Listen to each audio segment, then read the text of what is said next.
Buenas tardes, buenos días, buenas noches. Así os saludo, dependiendo del lugar donde nos están visualizando, una vez más en nuestro jardín del alma con nuestro amigo Jaume Patuel. Muy buenas tardes, Jaume.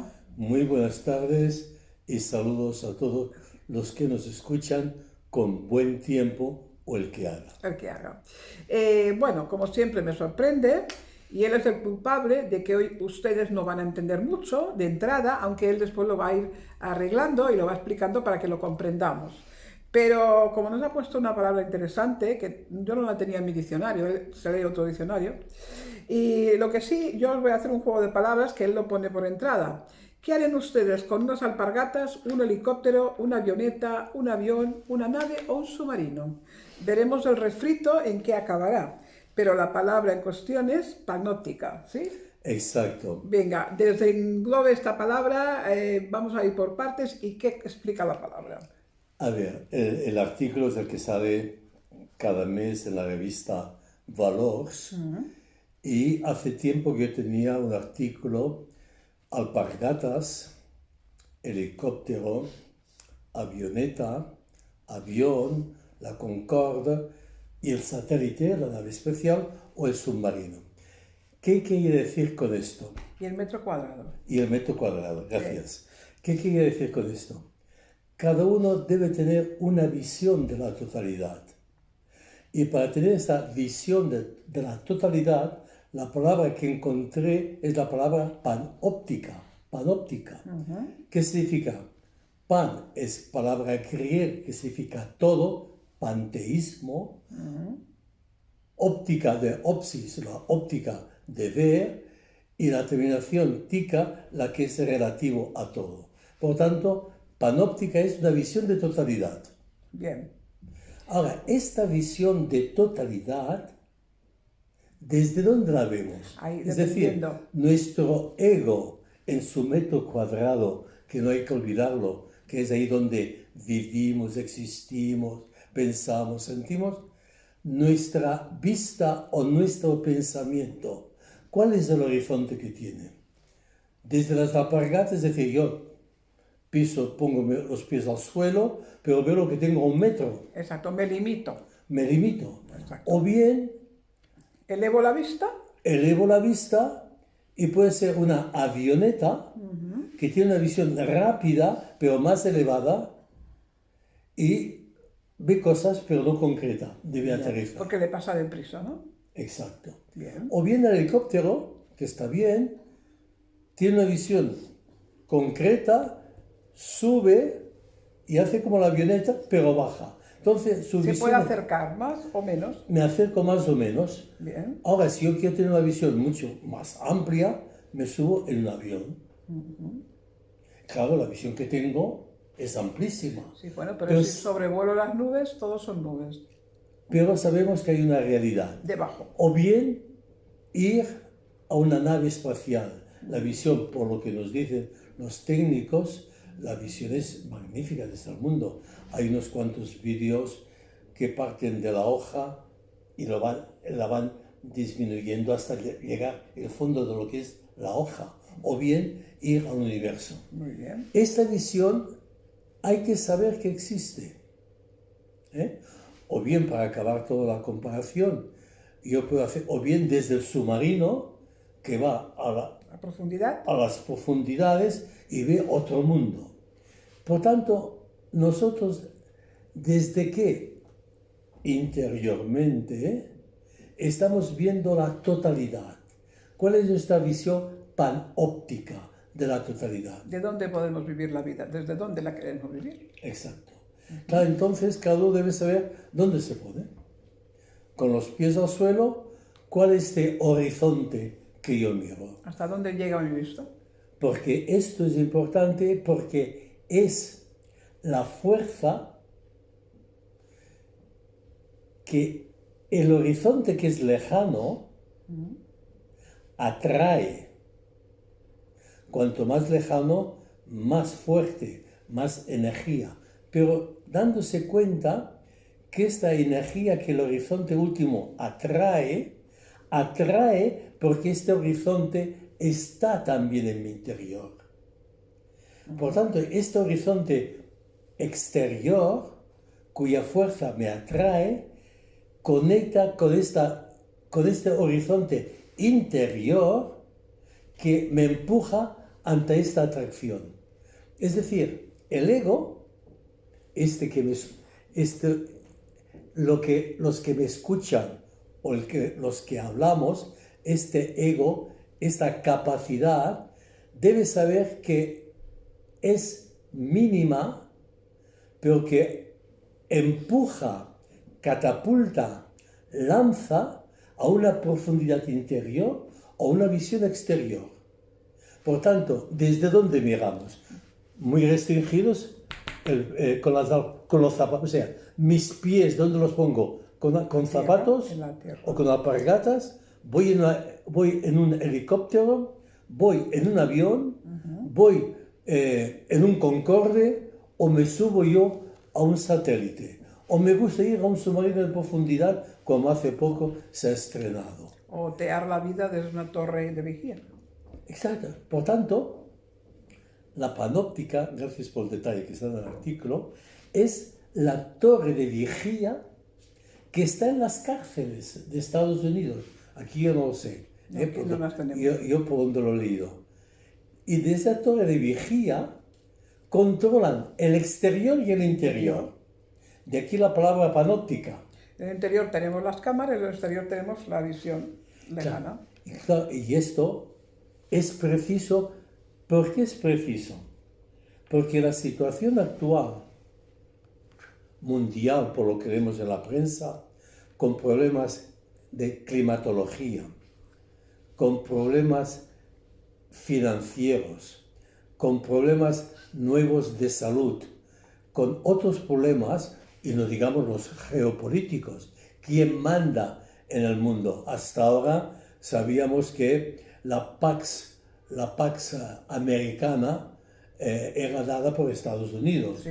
pero ahora resulta que está Rusia, está China, está el Japón, la India resulta que es la primera nación que tiene más habitantes. Esta paz, entre comillas, que siempre es opresora, nunca es de libertad. Es decir, esta paz mundial es fruto de opresión, de represión, de controles. Hay un sistema dominante que lo controla todo. Y esto las personas que me oigan lo pueden constatar, los móviles. Todo esto nos controla. Ahora entramos un problema acelerado que es la inteligencia artificial. Cuando yo entro en ella y pongo una frase, me sale un artículo. Me lo escribe. Me lo escribe. Claro. Entonces, ahí tenemos un problema. ¿Qué pasa con los escritores? ¿Se quedan sin trabajo? ¿O cuando el lector esté leyendo algo no sabe si lo ha escrito un humano o la inteligencia artificial? Por tanto, la inteligencia artificial que trae problemas, porque estoy leyendo en la prensa o en algunas revistas la gran preocupación de lo que es acelerado. A, no hay controles. B, no hay leyes que lo rijan. Y C, se constata ya un abuso. Un abuso, gracias por ello, de tesis doctorales que han salido enteras de la inteligencia artificial. Claro, todo eso es un cambio. De aquí que cada persona debe situarse como contempla panópticamente la totalidad.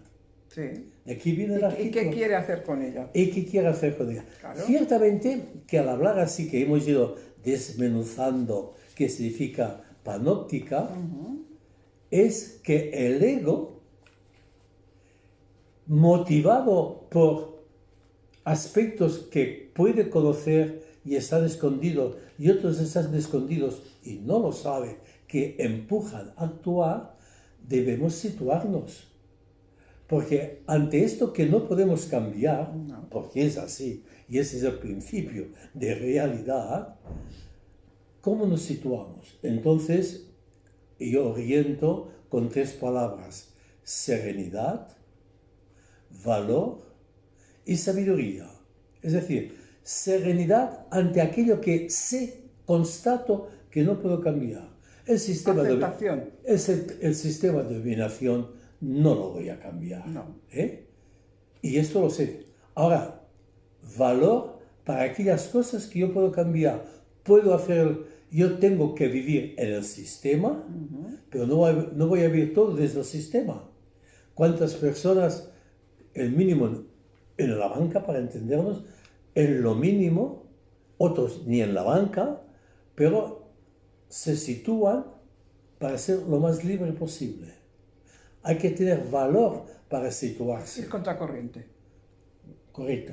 Y entonces viene la sabiduría, el sentido común con mayúscula, el discernimiento, que esta palabra en ciertos ámbitos se utiliza mucho, o sea, aquella capacidad crítica, sabiduría, para saber distinguir lo que puedo cambiar y me exige valor, y aquello que no puedo cambiar, que debo aceptarlo, no de forma pasiva, sino activa. De forma activa. Claro. Pero todo esto que nos estamos viendo, que se está acercando como un gran tsunami, porque no deja de ser esta la sensación, está provocando en la población una ansiedad constante, un miedo constante, porque sabemos que es algo que no podemos controlar nosotros, que si no, más no, ellos nos pueden controlar a nosotros. Y aquí ¿Ahí cuándo vamos a parar esto? Y aquí entonces me gusta jugar con tres palabras: el estrés, la ansiedad y la angustia, Sí. que no son enfermedades, No, son síntomas. son indicadores, son aparatos de alarma que nos dicen alerta que algo pasa. Son medidores que te dicen algo pasa. Es decir, cuando en casa tenemos un aparato de alarma conectado con la policía, es si pasa algo, suena. Ahora, ¿qué pasa con la angustia, con la ansiedad y con el estrés? Que no son enfermedades, producen Enfermedades. Esto sí. Sí. Por tanto, hay que saber que la ansiedad, por ejemplo, tanto la palabra ansiedad como la palabra angustia, el angos, esta primera parte de la palabra, significa estrecho. Uno tiene ansiedad, tiene angustia porque Le cuesta respirar, le cuesta o sea, pasar. el aparato respiratorio se estrecha, le cuesta respirar, y aquí viene la palabra angustia o ansiedad, que son dos matices diferentes, por bien que a nivel popular las confundimos. Se confunden. Porque un problema técnico es haber pasado de palabras de la psicopatología o la psicología clínica, o sea, de lo que es estrictamente clínica, enfermedad, los términos técnicos, como depresión, o como la misma palabra angustia, se ha pasado al lenguaje popular indicando otra cosa. Claro, entonces esto hay que saberlo. Esto confunde. Por tanto, la ansiedad es una situación cognitiva, emocional, de algo que me inquieta, no me llega a angustiarme, me inquieta. Pero me impide dormir, me impide hacer una actividad normal. Por tanto, cuando hay ansiedad, la primera cosa que hay que preguntarse es: ¿de qué estoy ansioso? No ir a tomar la camomila, que está muy bien, Sí. Pero Pero saber por qué la estoy tomando es importante. ¿qué me está pasando a mí? Exacto. Y entonces me gusta hacer con una comparación tanto la ansiedad como la angustia, como si fuese un ascensor de un bloque de casas, pongamos, de 10 o 12 pisos. Es decir, el ascensor, cuando está en el subterráneo, no en el parking, en el subterráneo, cuando tú sales tienes una reacción. Cuando estás en el parking tienes otra reacción. Cuando estás en la planta, otra reacción. Cuando estás en el primer piso, otra reacción. Y cuando te puede llevar al tejado, tienes otra reacción. Es decir, la ansiedad o la angustia dependerán de en qué situación yo me muevo. Pero si llego a mi casa, tengo otra situación de seguridad y hará bajar mi angustia, mi ansiedad. Y entonces, esto conviene saberlo, para prepararnos a decir, bueno, es normal que me haya angustiado, porque me han dado una mala noticia, y entonces, en este caso, yo uso angustia y ansiedad, en este caso que estoy hablando, lo mismo, y sé que me voy a tranquilizar. Claro. Por tanto, la señal, el aparato de alarma, no hay que estropearlo. Sí, no hay Porque que abusar de ello. yo diría, no me molesta si toco. Ya. Si el aparato de alarma suena, por alguna cosa suena. Por tanto, no le voy a tirar yo una piedra para que deje de sonar, cosa que hacen los ladrones, evidentemente, pero los ladrones lo hacen de una forma técnica, para que no suene. Por tanto, hay que preguntarse por qué está sonando el aparato de alarma. Y entonces me puedo dar cuenta de tres aspectos.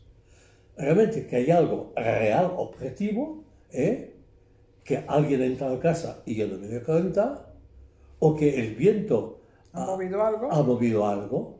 Es, por tanto, una indicación objetiva. Luego hay otra indicación del aparato que es algo mío interior, Que está fallando. que me está fallando, y aquí es Le faltan pilas, señor. lo neurótico. Me cuesta adaptarme por un problema interior mío. Sí. La ansiedad. ¿De qué está la ansiedad? Sin ir más lejos, ayer mismo estaba hablando con una amiga mía que había muerto su hermano, que era muy amigo mío, y aún me decía, yo he hecho todo lo que he podido, pero me siento mal. Si has hecho todo lo que has podido y te sientas mal, este sentirte mal es neurótico, Ya. no es real. No tiene lógica. Porque y además una persona de mucha responsabilidad, una exigencia tal que buscaba la perfección. Y la perfección es una patología, es una enfermedad. La perfección no existe. Sí que existe hacer la cosa completamente bien, eso sí. Y entonces me gustó porque me citó un texto de un libro sagrado que es el Evangelio: sed perfectos como vuestro Padre Celestial es perfecto. Digo, de acuerdo, pero este perfecto que dice este libro no es la perfección que nosotros queremos, que todo quede bien, sino que es sed completos, haced todo lo que podáis. ¿Y no pediros más? Entonces, si por perfección entendemos esto, adelante. Pues si perfección entendemos un reto que nunca se consigue, porque cuando consigues algo te exige más. Es una frustración constante. Esto es una neurosis, esto es una inadaptación a la realidad. Exacto. Y también después puede venir otro aspecto que es muy actual: las exigencias ambientales, las exigencias del sistema de dominación, las exigencias morales, que entonces, ¿hasta qué punto esta ansiedad moral la debo llevar a cabo? Ya. Porque hoy empieza a salir lo que se llama el crimen de la obediencia. Cuando Adolfo Eichmann lo cogieron, y que mandó mucha gente a las cámaras de gas, etc., le dijeron la causa: obedecía. Bueno, Y punto. se había convertido en un robot. Y no Y se esto- sentía ni culpable, ni frío, ni Y calor. esto está pasando a otros niveles, que no se mandan personas a la cámara de gas, pero hay un nivel de obediencia ciega que dice, ¿cómo es posible que se esté obedeciendo a esto? A un tercer orden que se llama, ¿no? Y en esta visión panóptica empieza a entrar esta capacidad crítica: ¿hasta qué punto debo obedecer ciertas Te cosas? estás yendo contra corriente, te estás saliendo del rebaño, Porque te trae una paz diferente y unos problemas diferentes. y esta desobediencia llega a tal forma que en ciertos países aquel que piensa por su propia cabeza es un disidente, es un traidor, Y se la cortarán la cabeza al final. y lo ponen en la cárcel. Sí, acabará cortando la Entonces, cabeza. estamos preguntando, hay que tener una capacidad crítica de saber que la obediencia al extremo es patología. Ejemplo concreto. Hay dos experiencias muy buenas. Una está expresada en el libro El efecto de Lucifer, del libro que se dio en el 2007, y el autor es Philip Zimbardo. Y el otro está en Migra, que voy a explicar esto. Un experimento estudiantes les ponen al lado de una persona autoritaria con una maquinita conectada con gente que lo ve en la pantalla, que tienen la aguja de conexión con la electricidad. Y les dicen, aprieta.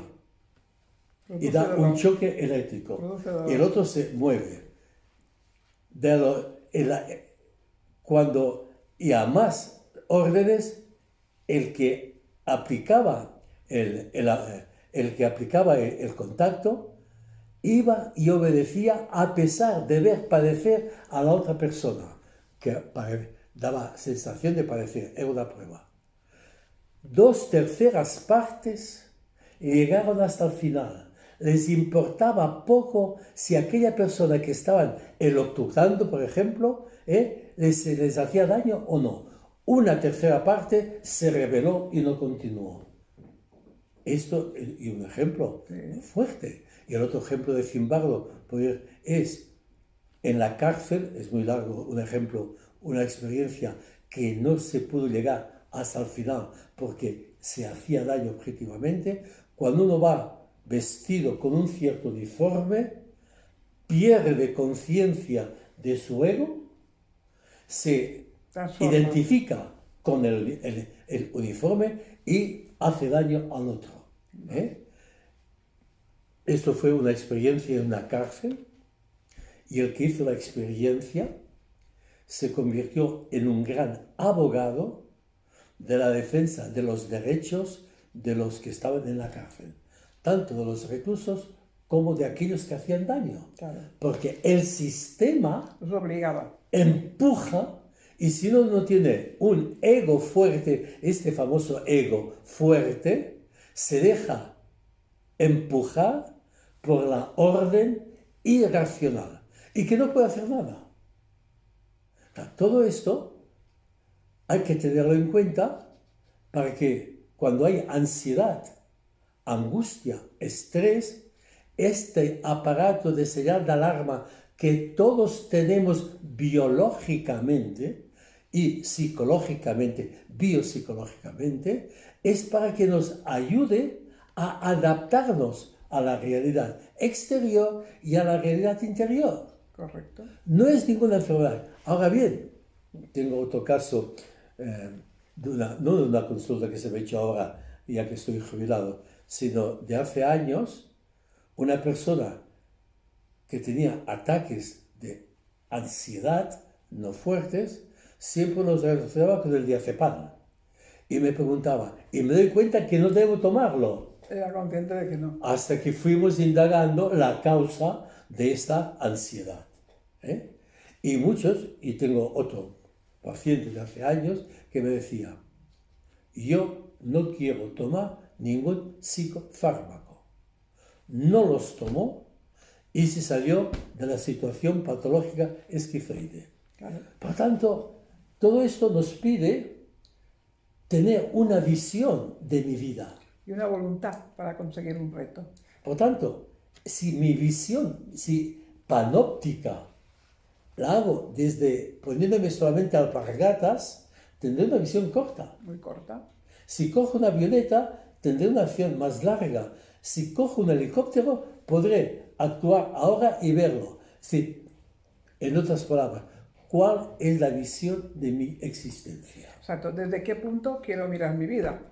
Para poder así hacerla de una forma o de otra. Si me pongo desde la orilla y miro al horizonte, veré el otro lado de la orilla y poco más. Si me subo, veo algo más amplio, todo lo de abajo y lo de arriba. Y si vamos por encima de las nubes, pues también sabemos y somos conscientes que debajo de ese manto de nubes pues hay toda una montaña, como puede ser el Teide cuando sobresale esa punta, pero sabemos que es enormemente grande, ¿no? Y esto que es válido hacia el exterior, es válido hacia el interior. Claro que sí. Leía una entrevista al director del Centro de Trastornos de Conducta de aquí a Argentona, cuyo director lo conozco, el doctor Daniele Cipriano, decía una comparación que me ha gustado y he puesto la cito. por muchos telescopios nuevos que hagamos y potentes, no hay más estrellas. Exacto. Siguen siendo las mismas. Las No, tenemos más grandes, más pequeñas o más cerca. podremos ver más estrellas. Exacto. Por tanto, nuestro interior es hermosísimo. Claro.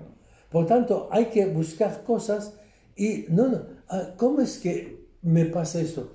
Meternos adentro sin ansiedad, sin angustia, sin prisas. porque lo que sale, lo que sentimos, ni es bueno ni es malo, sino lo que sentimos es lo que sentimos. Y voy a añadir algo más, no sentir relacionado a sentimientos, sino sentir relacionado a la sensitividad, porque la vida hay que sentirla, no de sentimientos, de sensitividad. Y este sentir la vida a fondo es lo que nos permite vivir lo panóptico, lo panóptico, esta visión total de otra forma. Y voy a hacer un salto más. La realidad última que nos engloba, que es la realidad originaria nuestra, visión panóptica total, hay que sentirla. No es una creencia o un pensamiento. Esto, ¿para quién es? Para toda persona que indague o que investigue, indagar hacia el interior, investigar hacia el exterior, con serenidad, buscando la profundidad. Y va a ver entonces que nuestra corporeidad es expresión de energía acumulada con un nivel de conciencia amplio, sereno. También hay que decir, en esto sigo a Jung, que los 40 primeros años, para entendernos, hay que fortalecer el ego. Claro, sí. El ego debe ser fuerte, un sano orgullo, una confianza serena, un criterio personal dispuesto al diálogo, que la diferencia no es el enemigo, que la diferencia no es enajenarme yo.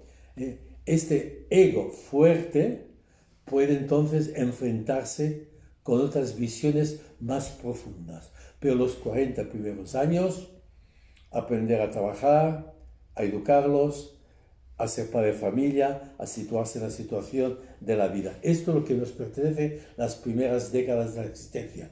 Y luego a continuar. Porque si así fuese, realmente que los sistemas de dominación cambiarían. Claro. Y aquí es, ¿cómo diría yo?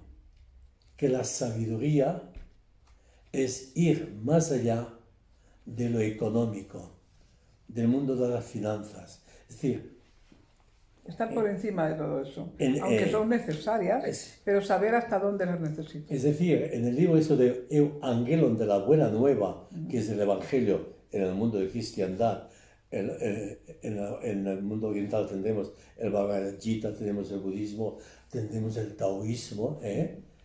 La Buena Nueva es que esta visión total, que se puede llamar Dios u otra palabra, o acrecienta, te empuja a crecer, a ser humano. Porque si esta visión total tú te la adhieres, te encantas, te coges a lo material, el dinero, la visión es completamente distinta. Claro. Es una visión de destrucción, que es lo que estamos viviendo en el siglo XXI. El gran Dios de la población es el dinero. El dinero. Pero no porque la población lo quiera, no. Porque la finanza lo maneja todo. Este primer peldaño de lo que hemos hablado tantas veces de la pirámide de Maslow, que es el comer, el vestir, el hábitat, el trabajo, que son necesarios para sobrevivir, son manipulados, gestionados inconscientemente con una psicología muy fina para que la gente que esto es necesario lo viva como la meta última. Sí. Teniendo esto y todo. Y no es así. La pirámide de Maslow, de la psicología humanista, con todo el movimiento de la psicología transpersonal, hay unos niveles de conciencia, hay unos niveles de necesidad. Cubiertas las necesidades básicas para sobrevivir, esto no es todo. Pero fijémonos una cosa, esos niveles de conciencia no dejan de ser el camino del alma, porque el alma es esa conciencia que se va liberando y que se va elevando sobre esa materia de la cual en un momento determinado decide desprenderse. Ahora, ese trayecto de desprendimiento es como queremos vivir la vida, desde dónde nos vamos a ir desprendiendo y de qué nos vamos a ir desprendiendo, porque sabemos que el punto final es un viaje ligero. Y entonces, cuando pregunta, ¿de qué nos vamos a desprender? Es decir, este desapego, Exacto. para desapegarme de algo, primero lo tengo que tener. Sí. Es decir, uno no sabe qué es ser pobre si nunca ha sido rico. Ya. Vale la pena tener en Sí. cuenta porque debo aprender a desapegarme, es decir, ser libre ante las cosas que yo tengo. Pero si no tengo nada, ¿qué voy a hacer? O sea, llegar a no tener nada como desapego es una madurez. Y tanto. Por tanto, Es que claro, hay gente que nunca llega a ser rico porque posiblemente no ha venido a esta vida para ser rico, sino para trabajar desde el punto en el que está. Bien, pero aceptando el trabajo de alma desde ese punto y también saber vivir con humildad desde ese punto y ir desapegándose para el viaje. porque ese desapego es estar libre por dentro. Sí, claro. Porque puedes ser una persona con pobreza, no digo ni precariedad, No. ni miseria, que son patologías económicas. Exacto. La pobreza es, no estoy apegado a esto y puedo tener mucho dinero. Ahora, encuentras una persona que tiene poco y está rabiosa porque tiene poco. No funciona. O tienes un rico que está desapegado, y esto hay muchos ejemplos que ayudan. Exacto. Y hay otros ricos que están apegados que hunden. Exacto. Claro, todo eso es un trabajo interior que los sistemas de dominación No quieren. no permiten. No quieren. Incluso me atrevo a afirmar que los sistemas de religión tampoco. No quieren que pensemos. Porque los sistemas de religión, Ya. quieren atar a las almas al poderío de la élite religiosa. Claro. De aquí la gran crisis, en este caso, no de la religión católica, la gran crisis de las religiones en todo el mundo global. Hay una gran crisis, según un autor que lo sigo con mucha atención, María Corbí, que es un jesuita, estamos viviendo la mayor crisis que ha tenido la humanidad. A todos los niveles. Cuando cito a Corbí, pero puedo citar a un sociólogo francés, Marcel Gauchet, que dice exactamente lo mismo, claro, desde otra perspectiva. Claro, esto hay que decirlo, pero ¿qué nos encontramos? En que la mentira es la moneda oficial incluso de la prensa. Sí, claro. Se les paga para que mientan. O bien la media verdad. Exacto, la media verdad para manipular. Y entonces la gran dificultad es a quién creo, es decir, con quién puedo confiar que lo que él me dice es lo que hay. Y si cogemos la prensa actualmente... Es muy complicado y por la prensa no vamos a descubrir nada que nos pueda decir esto es cierto, es correcto, no está manipulado y no está trabajado desde cualquier punto de vista personal, ¿no? Entonces, nuestra parte final del programa, realmente después de haber hecho este viaje a través de esta palabra, podemos pensar que os ofrecemos que lo rectifiquen, que lo vuelvan a visualizar y se pongan a pensar desde qué punto quieren vivir su vida. Y acabaré con un pensamiento de un sufí, Rumi, del siglo XIII, si mal no recuerdo, que decía, de joven, habló del siglo XIII, Sí. De joven quería conquistar el mundo, de mayor quiero conquistarme a mí mismo, que es más difícil que conquistar el mundo. Exacto, o sea, ser valiente y decir, bueno, lo de afuera ya lo conozco y no me interesa mucho más allá y quiero conocerme a mí. ¿Y por qué actúo así o por qué hago una cosa o hago la otra? Entonces, esto es lo importante, es el gran trabajo del alma, el por qué estamos en este punto y a dónde queremos llegar a través del alma. Y entonces vamos a recordar, no es lo mismo el jardín del alma Que el alma del jardín, que el alma del jardín. lógicamente. El jardín del alma es una descripción, sociología, y en cambio el alma del jardín es la dinámica, Que mueve la al jardín. energía que alimenta. Mueve al jardín. Ya está. Bueno, pues señores, hasta aquí hemos llegado. Encantados con esta nueva palabra en mi diccionario. Y ha sido muy interesante el poder saber por qué estaba ahí la palabra, qué nos quería ofrecer esa palabra y qué nos quería contar. La panóptica, visión total, la hemos de tener tanto la visión exterior como la visión interior. Sí, sí, pero es más fácil la exterior, dependiendo del punto donde estamos y para qué queremos este punto, porque a lo mejor nos tenemos que cambiar de punto según lo que queramos conseguir, que encontrarnos a nosotros mismos en esta visión interior. Así que yo os animo a esta reflexión y a que empiecen ustedes a relajarse, a meditar y a encontrarse consigo mismo y descubrir cosas muy interesantes, ¿no? Y no tengan miedo de la señal de alarma. No pasa nada. Es innata en nosotros, no es una enfermedad, ni la ansiedad ni la angustia, pero sí que nos indican que hay algo que pasa. Y si no lo escuchamos, vendrán entonces problemas mayores. Así que atentos, escucharos y cuando salte la alarma, pararos y preguntar qué significa esa alarma, qué está diciendo, qué me quiere contar. Y si a lo mejor la escuchamos bien, nos va a hablar y nos va a explicar qué está pasando. Bueno, gracias por las explicaciones. Y gracias por invitarme, yo vengo con mucho gusto. Y yo lo disfruto con mucho gusto, vuestra compañía, igual que disfruto la de todos los que nos siguen, que sé que nos sigue mucha gente, y agradezco que estéis ahí para disfrutar, porque en realidad este programa lo único que intenta es disfrutar e informar a todos de lo que sabemos y queremos saber lo que a ustedes les interesan, así que si hay preguntas, con llamarme y plantearlas, estaremos encantadas de poder hacer otros programas. La vida es para disfrutarla. Exacto. Gozarla con responsabilidad. Ahí está, con responsabilidad. El ego en el metro cuadrado no debe poner paredes ni de vidrio ni de tochanas. Un metro cuadrado abierto al aire. A las otras baldosas. Exacto. Saber que no pasa nada, que las esté ahí, pero que puedo respirar y estirar los brazos como los árboles y casi tocar un extremo al otro, pero estamos ahí de pies y de pies seguimos.